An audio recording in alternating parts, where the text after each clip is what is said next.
From a major general in the U.S. Army to the campaign chairman for Dr. Ben Carson, there isn't much General Bob Dees hasn't done. Throughout his career, he has maintained focus and integrity while moving and motivating the men and women around him. A natural leader, Bob Dees will speak to your audience on a number of topics that will leave them motivated and wanting more for their lives. General Dees is a frequent speaker at men's conferences, churches, universities, and public affairs venues. Here are some highlights. Quite a few things are upside down in our nation today, and the men of Jesus Christ in this nation have got to stand up and turn them right side up.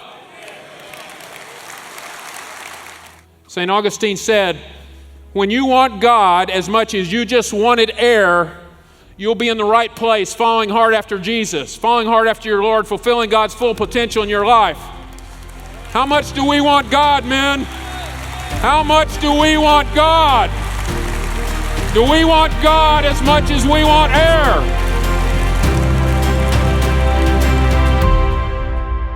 After the destruction passes by, now the question is, what do I do about it? How do I really recover? How do I bounce back? This thing we call resilience.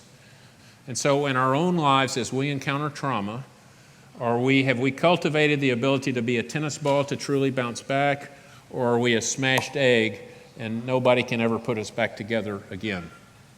That's the question.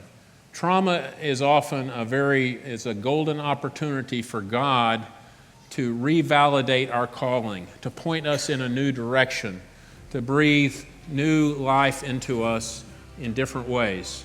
And so revalidating our calling, considering what God would have us to do next, is an important part.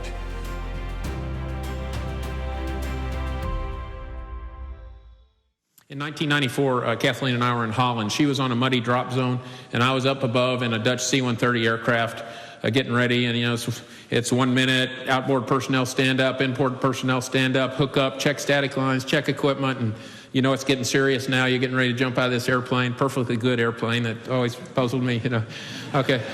But so you're getting ready to jump, and then it says, stand in the door. And it says, go, go, go. And so I won't jump off. This stage is a bit too high, but so I jumped off, and you have just a few minutes because this is a commemoration of Operation Market Garden. 50 years after the biggest airborne operation in Europe. It really unhinged the whole continent of Europe, began that unhinging from the Nazis. So we were at the same time, same day, 50 years later, same drop zone, jumping in Holland, Eindhoven. And finally, we got a translator there, and the translator started relaying this lady's story. She said the Germans in that town of Eindhoven had been shooting 5 fathers a day. They would apprehend them in the morning and then shoot them at noon. And so her father, in a day in September 1944, had been apprehended. And it was incredible. You can imagine the travail and the family and all that. But she told the story, and she burst out in great joy. She said, that day my father was apprehended. The 101st Airborne Division landed at 10 o'clock in the morning. And they saved her father's life. And so I was just the first airborne soldier she could grab to thank. And you can imagine that was pretty profound for both of us.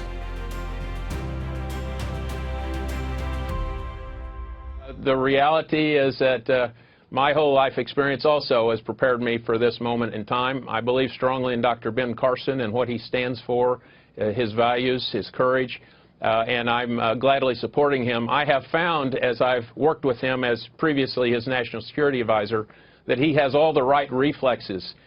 He has taken more 2 a.m. calls than anybody I know collectively. He's dealt with complex scenarios, life-death situations. He really has the right reflexes, and as a person that spent 30 years in uniform, I'm convinced he has the right stuff to be commander-in-chief. And not only the right stuff, but I think he's the most qualified candidate that we have on that stage.